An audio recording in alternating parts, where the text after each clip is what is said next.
इस कहानी के लेखक हैं कासिम अंसारी। वो रात के 11 बजे का समय था। रघु अपनी साइकिल को पहाड़ी इलाके के कच्चे रास्ते पर दौड़ाए जा रहा था। उसकी साइकिल के पीछे कैरियर पर एक मोटा लकड़ी का गट्ठा बंधा हुआ था।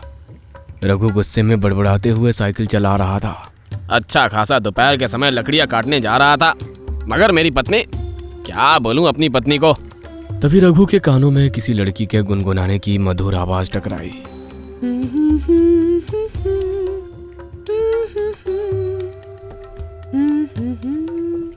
और उसकी नाक में किसी लेडीज परफ्यूम की तेज खुशबू टकराई। रघु अपनी साइकिल रोककर इधर उधर देखने लगा। आसपास देखने पर उसे रात के साए और घने जंगल में स्थित बड़े बड़े घने पेड़ों के अलावा कुछ भी नजर नहीं आया। रघु की साइकिल में लगी हुई टॉर्च बंद हो चुकी थी। रघु ने तुरंत अपनी जेब से एक छोटी टॉर्च निकाली और इधर उधर देखने लगा। तभी रघु की नजर सामने एक तालाब पर पड़ी। रघु को वहां पर बैठी हुई एक काली छाया नजर आई। उस काली छाया को देखकर रघु अपने आप से बोला, यह छाया तो किसी स्त्री की मालूम पड़ती है। कहीं कोई टूरिस्ट गलती से यहाँ पर आकर भटक तो नहीं गई। इतना बोलकर रघु तेजी से अपनी साइकिल छोड़कर उस तालाब की ओर चला गया। रघु ने देखा कि एक लाल साड़ी पहने हुए घुटनों के बल उस तालाब के किनारे बैठी हुई थी। उस लड़की ने अपना चेहरा छुपा रखा था। रघु उस लड़की की ओर देखकर बोला, कौन हो तुम और इस घने जंगल में इस तालाब के किनारे क्या कर रही हो?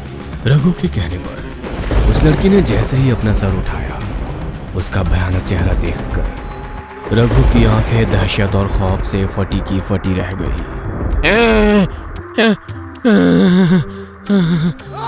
रघु की चीख जंगल के सन्नाटे को चीरकर शांत हो गई। नताशा अपने रूम में बैग्स पैक कर रही थी कि तभी उसका पति राहुल वहां पर आकर उससे बोला, ये क्या नताशा, तुमने अभी तक पैकिंग नहीं की? पैकिंग करना इतना आसान नहीं होता राहुल, उसमें टाइम लगता है। अरे यार नताशा, एंडी कुछ देर में आता ही होगा, हमें माँ के आने से पहले निकलना होगा। मेरी समझ में नहीं आता कि अगर हम मॉम को बता देंगे कि हम कहाँ घूमने जा रहे हैं तो उन्हें क्या प्रॉब्लम हो जाएगी। तुम बात को समझ नहीं रही नताशा। मॉम को शुरू से ही उस जगह से ना जाने क्यों चिढ़ है जिस जगह पर हम दोनों घूमने जा रहे हैं। फटाफट पैकिंग करो, आधे घंटे में हमें निकलना है। इतना बोलकर राहुल अपने कमरे से बाहर निकलकर हॉल में पहुंचा ही था कि तभी उसकी माँ कनिका उसे अजीब से अंदाज में घूरते हुए देखकर बोली, मेरे समझ में नहीं आता राहुल, पूरी कंट्री में तुम्हें वही जगह क्यों मिल रही है घूमने के लिए जिस जगह से मुझे सख्त नफरत है। मॉम, नताशा का शुरू से ही नैनीताल और भूमिताल घूमने का मन है। मेरी समझ में नहीं आता कि आखिर आपको प्रॉब्लम क्या है। सिर्फ आपकी वजह से मैं और नताशा अकेले नहीं जा रहे हैं, मेरा दोस्त एंडी भी मेरे साथ जा रहा है। अचानक राहुल की माँ की आंखों में दहशत और खौफ के साए लहराने लगे। कनिका डरे हुए अंदाज में राहुल की ओर देखकर बोली, मेरा कहना मान बेटा, वहाँ मत जा। राहुल अपनी माँ की बात पर झल्लाते हुए बोला, बस कीजिए माँ, अब मैं कोई दूध पीता बच्चा नहीं हूँ। इतना बोलकर वो फिर से अपने रूम में चला गया। कुछ देर बाद एंडी अपनी लग्जरी कार लेकर आया। राहुल अपनी माँ की ओर देखकर बोला, मैं 1 हफ्ते में वापस आ जाऊंगा, अब बिल्कुल भी टेंशन मत लीजिएगा। वह सुंदर पहाड़ियों से घिरा हुआ एक बेहद सुंदर कॉटेज था जिसके चारों ओर हरियाली और सुंदर पेड़ खड़े हुए वहां खूबसूरती बयान कर रहे थे। उस कॉटेज के अंदर निर्मला काफी देर से साफ सफाई का काम करने में व्यस्त थी। निर्मला उस कॉटेज में नौकरी किया करती थी। तभी वहां पर एक प्रोफेसर जैसा दिखने वाला व्यक्ति जो कि भीमताल के एक डिग्री कॉलेज में लेक्चरर था, आकर निर्मला की ओर देखकर क्रोधित अवस्था में बोला, ये क्या निर्मला, 2 दिन से तुम इस कॉटेज की सफाई नहीं कर पाई? साहब जी, आप तो जानते हैं कि मेरा पति रघु कई दिनों से घर वापस नहीं आया। उसकी चिंता मुझे खाए जा रही है। इतने दिन तो वो कभी लापता नहीं हुआ। अरे वो तुम्हारा पति 1 नंबर का पियक्कड़ शराबी है, पड़ा होगा कहीं पीकर। तुम अपने काम पर ध्यान दो। दिल्ली शहर से मेरा दोस्त राहुल अपनी पत्नी नताशा और अपने दोस्त एंडी के साथ यहाँ कुछ दिन के लिए रहने आने वाला है। हो सकता है वो लोग शाम को यहाँ पर आ जाए। इतना बोलकर प्रोफेसर एक शीशे की खिड़की के बाहर खड़े होकर बाहर का दृश्य देखने लगे। प्रोफेसर ने देखा कि उनके कॉटेज के आसपास धुंध बड़ी तेजी से बढ़ती जा रही थी। प्रोफेसर बड़बड़ाते हुए अपने आप से बोले, समझ में नहीं आ रहा ये कोहरा कैसे फैलता जा रहा है।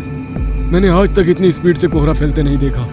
प्रोफेसर निर्मला की ओर देखकर बोले, निर्मला, मैं अभी आता हूँ, और सुनो, तुम्हें आज रात यहीं रुकना है। निर्मला के कुछ भी बोलने से पहले प्रोफेसर तेज कदमों से कॉटेज के बाहर गार्डन में चला गया। और अचानक से फैली हुई उस धुंध को बड़ी हैरत की नजरों से देखने लगा। तभी अचानक प्रोफेसर को ऐसा महसूस हुआ जैसे कि कोई बड़ी फुर्ती से निकलकर उसकी आंखों के सामने से ओझल होकर एक घने पेड़ की दिशा की ओर चला गया हो। प्रोफेसर के कदम खुद ब खुद उस घने पेड़ की ओर बड़ी तेजी से चले गए।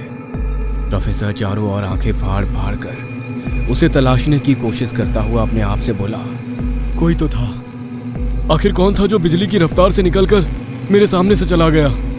क्या वो मेरा वहम था? तभी उसके कानों में किसी लड़की की सुरीली आवाज टकराई।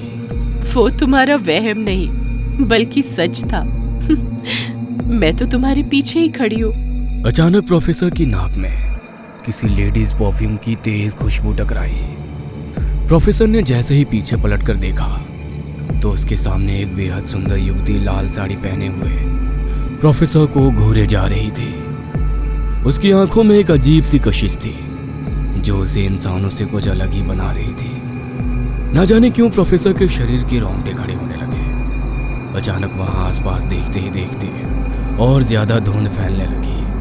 प्रोफेसर की जुबान खुद ब खुद कपकपाने लगी। प्रोफेसर ने लड़खड़ाती हुई जुबान में उस लड़की की ओर देखकर बोला, कौन हो तुम?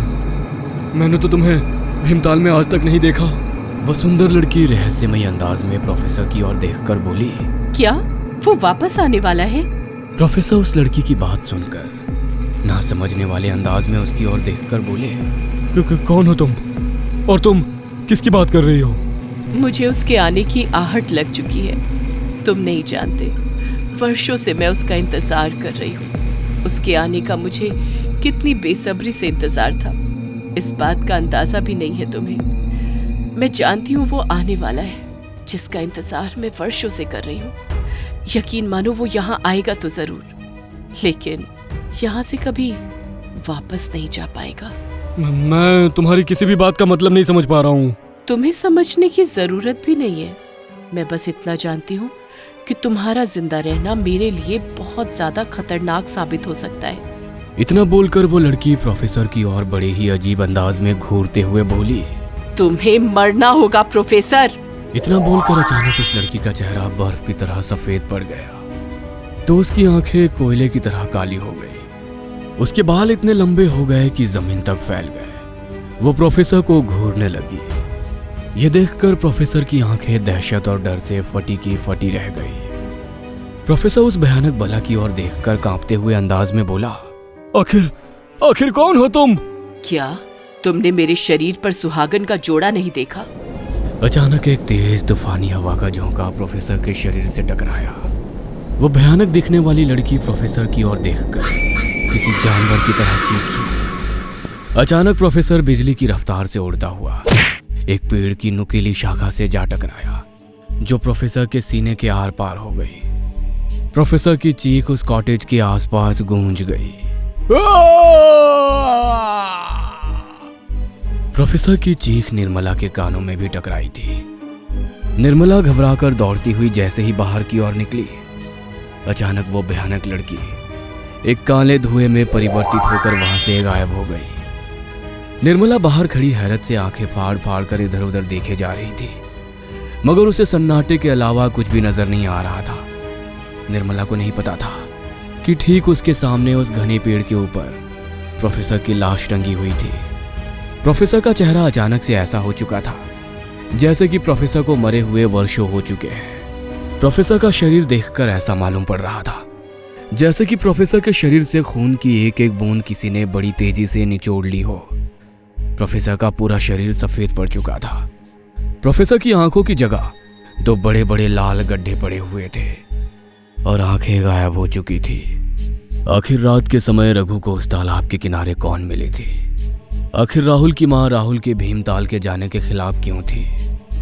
आखिर प्रोफेसर को किस भयानक बला ने मारा और क्यों मारा? और वो प्रोफेसर से किसके आने के बारे में बात कर रही थी? क्या निर्मला जीवित बच पाएगी? आखिर क्या होगा राहुल, नताशा और एंडी का? इन सभी रहस्यमयी बातों का जवाब पाने के लिए बने रहे इसके अगले एपिसोड तक सुहागन चुड़ैल part 2। Top Toons horror channel को लाइक करें, शेयर करें, सब्सक्राइब करें और नोटिफिकेशन ऑन कर लें ताकि आपको ऐसी ढेरों नई कहानियां सुनने और देखने को मिलती रहे।